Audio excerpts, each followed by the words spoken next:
안녕하세요. 이야기꾼입니다. 오늘은 위구르족 강제노동금지법이 최근 미국에서 발효가 됐는데요. 이게 왜 한국의 태양광과 2차전지 업종에 큰 모멘텀을 줄 수밖에 없게 되는지 살펴보도록 하겠습니다. 좋아요, 구독, 알림 설정 부탁드립니다. 미국 바이든 행정부는 위구르족 강제노동금지법 UFLPA를 6월 21일 발효하였습니다. 이를 통해 중국 신장 지역 상품과 원자재가 포함된 상품의 수입이 금지됩니다. 중국 신장 지역은 태양광용 폴리실리콘, 배터리 양극재 원료인 리튬도 생산하는데 이것이 한국에 되게 중요한 것이죠. 중국은 배터리에 쓰이는 리튬, 니켈, 코발트, 망간, 흑연 등의 세계 점유율이 50%에서 어떤 일부 품목은 100%까지도 지금 달하고 있는 상황입니다. 리튬은 탄산 리튬의 형태나 이렇게 수산화 리튬의 형태로 존재를 해서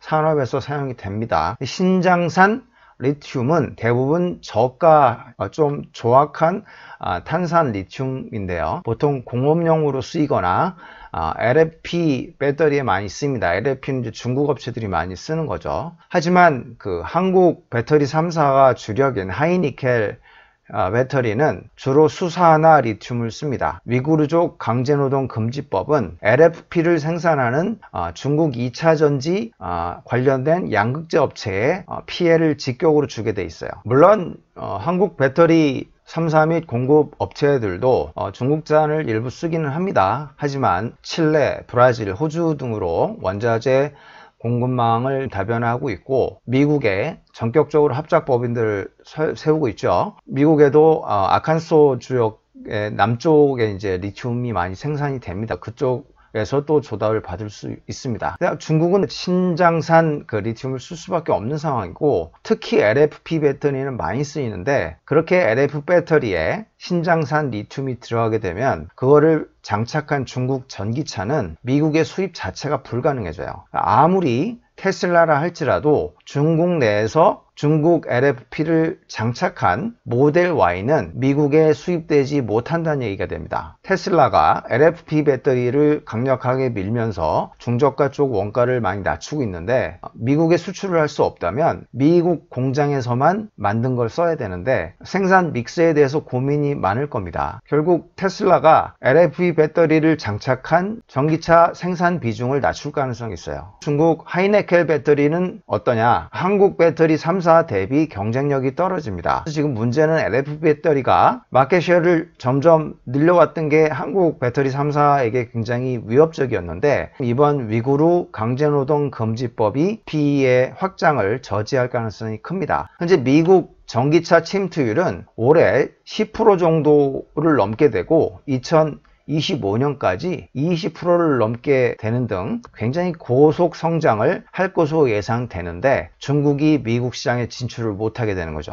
한국 배터리 3사는 미국 내 독자 투자 또는 미국 자동차 업체와 조인트 벤처 합작 법인을 설립하는 방식으로 미국 내 투자가 진행되고 있습니다. 제일 먼저 치고 나가는 게 LG 에너지 솔루션과 GM의 조인트 벤처죠. SK온의 독자적인 생산 법인도 로드맵을 잡고 가고 있어요. 그 다음 따라가는 게 LG 에너지 솔루션과 스텔란티스의 조인트 벤처.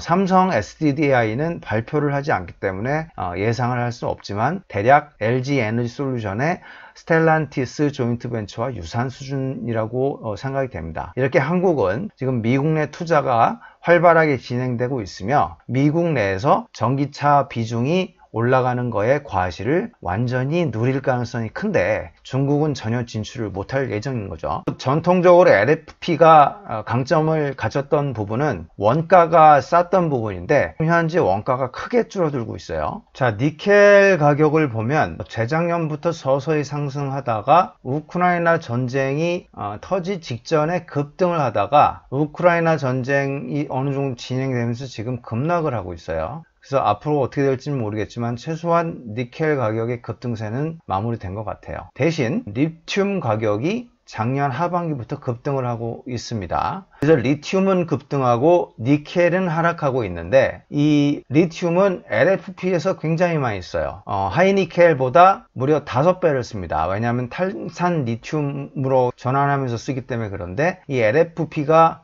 NCM, 즉 하이니켈보다 많이 쓰는 리튬 가격이 지금 급등을 했고, 반면 니켈이 거의 80%, 90%를 쓰고 있는, 이게 니켈, 코발트, 망간이죠. 알루미늄 쓰기도 해요. 지금 이게 가격이 떨어지고 있어요. LFP와 NCM의 가격 원가 차이가 굉장히 벌어졌다가 최근 10% 이내까지 줄어든 상태입니다. 위구르 강제노동 금지법으로 인해서 신장산 리튬을 쓰고 있는 LFP 배터리는 미국 수입이 안 되는데, 그동안 또 강점이었던 원가 장점도 최근 리튬 가격 급등으로 인해서 10%까지 떨어졌다면 더 이상 LFP의 경쟁력이 없는 거죠. 왜냐하면 LFP는 이 하이니켈보다 성능이 크게 떨어지기 때문에. 한국 배터리 3사의 하이니켈의 수익성은 개선되고, 중국 CATL과 BRD 등의 주력인 LFP의 수익성은 악화될 전망입니다. 참고로 지금 니켈 가격이 이렇게 하락한 이유는 중국 부동산 경기 침체 때문이에요. 2차전지 하이니켈에서도 니켈을 많이 쓰지만, 니켈을 대부분 쓰는 데는 바로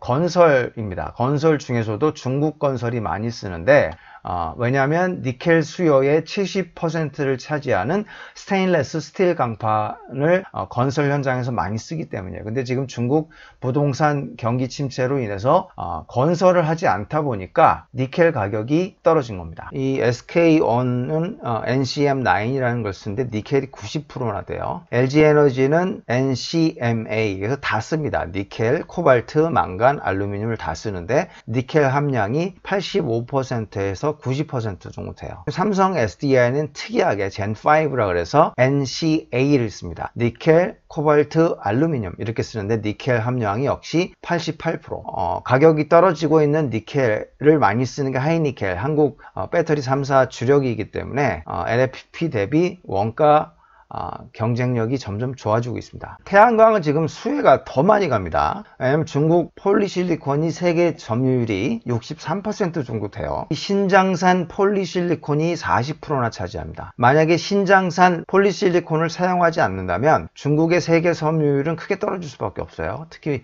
미국 수입이 불가능해지기 때문에 OCI와 하나솔루션의 수혜가 갈 수밖에 없게 됩니다. 중국계를 빼면 한국의 OCI, 독일의 바커, 미국의 햄록, 단 3곳밖에 없어요. 이 중에 OCI가 가장 경쟁력이 높은데, 중국이 완전히 미국 수출이 막히게 되면 상당한 물량이 OCI한테 몰릴 가능성이 있습니다. 중국의 셀이나 모듈 업체가 미국에 수출을 하려면 신장산 폴리실리콘을 쓸 수가 없어요. 실제로 글로벌 1위 웨이퍼 제조사인 중국 론지솔라라는 회사가 자국 신장산 폴리실리콘을 쓰지 않고 OCI와 거의 1조 원에 가까운 폴리실리콘 공급 계약을 체결을 했어요. 게다가 지금 가격이 많이 오르고 있습니다. 그동안 중국이 엄청난 물량을 통해서 가격을 이렇게 폭락시켜 버렸고 폴리실리콘 시장을 레드오션으로 만들어 버렸어요. 근데 지금 왜 가격이 오르냐? 신재생 에너지, 아리백 같은 것들을 통해서 수요가 늘어나는 부분도 있지만, 이렇게 미국이 신장산 폴리실리콘 수입을 막으면서 대다수 시장 점유율을 차지하고 있던 중국 폴리실리콘 업체들의 공급이 막히고, 한국, 독일, 미국 3사만이 공급할 수 있기 때문에 공급은 줄고 수요는 늘어나서 가격이 올라가기 시작하는 거고, 이러한 추세는 상당 기간 지속될 가능성이 큽니다. 우크라이나 전쟁 이후 유럽은 에너지 안보에 대해서 피부로 실감하기 시작했어요. 러시아산 원유 의존도를 점차 줄여왔으며 올해 말까지 90%까지 줄일 예정입니다. 천연가스 역시 LNG 액화 처리를 포함한 저반 시설을 건설하기 시작했고, 해상 운송을 늘리고 있어요. 심지어는 영국과 프랑스는 원전까지도 고려를 하고 있는데, 유럽의 에너지 안보는 이 RE 파워 EU 플랜을 통해서 러시아 화석 에너지를 배제하는 형식으로 갈 가능성이 큽니다. 그 핵심에 신재생 에너지, 특히 태양광이 자리 잡고 있습니다. 궁극의 해결책은 결국 신재생 에너지의 확대입니다. 5월 18일 EU 집행위원회는 일종의 입법 예고 형태로 RE 파워 EU 계획안을 발표했습니다. 이것은 2021년 7월 Fit for 55 Packages 발표한 것보다 목표를 훨씬 올린 것이죠. 2030년까지 유럽의 순 온실가스 배출을 1990년 대비 55% 이상 줄이고자 하는 것이 이제 Fit for 55 Packages인데, 이 REPowerEU는 이거보다 더 강한 겁니다. Fit for 55 Package에서는 2030년까지 신재생 에너지 목표가 40%였으나 REPower EU 계획에서는 45%로 증가합니다. 특히 태양광을 중점으로 에너지 안보를 달성할 계획입니다. 풍력은 연도에 따라 바람 세기의 변동성이 커서 안정적인 에너지 공급에 다소 미흡합니다. 2025년 태양광